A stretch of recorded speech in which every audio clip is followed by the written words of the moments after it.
Ajantsika ny amin'indro fa nihetsiky ny mpitondra ny fivavahana kosa dia nikarakara fitombavaka lehibe tetsy amin'ny kianja maitso na Tsahamanitra ny loha hevitra nentin'izy ireo tao anatin'izany dia ny hoe amerina ny maro ao anatin'ny fahamarinana fitiany vola ravavy eo amin'ny sarin'ny Tsirakotarson ny Tsiprimbo. Nisy ny fanambarana izay nataony hetsika mitondra fivavahana manoloana ny raharaham-pirenena tao anatin'ity fitaovam-pivavahana izay nitanterahana androany teto amin'ny kianja maitso na Tsahamanitra ity. Nandritra izany dia nisoritan'ny HMF ihany koa fa ilaina ny ahafantaran'ny malagasy ny voatsara amin'ny fifidianana.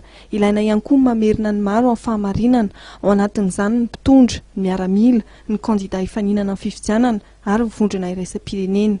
Koa amin'izao ankatony fifidianana izao nisy tonana ny sainy voaka malagasy andinika tsara ny tena olo-marina. Fa ny voany no ahafantarana ny azo ary efa samy namoa izy rehetra ka anjarantsika ny mandinika mba tsy hanomeza tsingana Andriamanitra indray sanatria raha sendra ny mangalina toy izao indray isika amin'ny manaraka eo sanatria mivavika. Mamerina ny maro amin'ny fahamarinana no loha hevitra fampivavahana ity koa ambaranay reto. Mila averina amin'ny fahamarinana ny vahoaka malagasy mahandala ny fihavanana toy ny anak'Andriamaso fakasilan'Andriamanitra zany. Kotomanana sy ampahirezina ny FFM amin'ny asa fampihavanana tanterahany ary taonina ny mpiray-tanindrazana rehetra hiandany amin'izany fahamarinana fototra izany. Tsaroana manokana tamin'ity fitaovam-pivavahana ity ireo lavo sy nitondra takaitra tao anatin'ny raharaha FIGN izay sokajian'ny hetsika mitondra fivavahana fa raharaha HMF izay nitranga amin'ny volana May 14.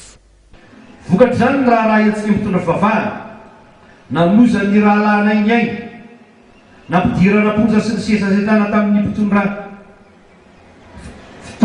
ny mpitandrina namana zabady ny paster Valsoa moa hitantsika io ary efa mahatsara tarehy izy io fa tao izy ratsy tarehy be mihitsy atao aorian'ny FIGN. Nanenjehana anay andro manalina nandritra ny telo volana tamin'ny alalan'ny miaramila mirongo fitaovam-piadiana namoahana didy fampisamborana fanakatonana ny radio fanagadrana ny mpiasa rehetra tao amin'izany radio zany sy ny maro tsy voatanisa mitona. Tsingerina rahampitso alahady 20 May zany andro zany.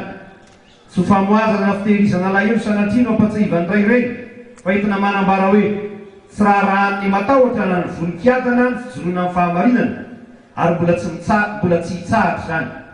Averina entony indray toa nefa fa mamela ary voniny famela amin'ireo nisetrasetra taminay zahay no ny amin'ny tompo. Irinay koa raha irinay nefa ny bebahany izay nanao ratsy tamin'ny fiangonana fa hahasoa ny firenentsika zany. Laza ihany koa ny hetsika mitondra fivavahana fa manohana ny fampihavanana eto amin'ny firenena.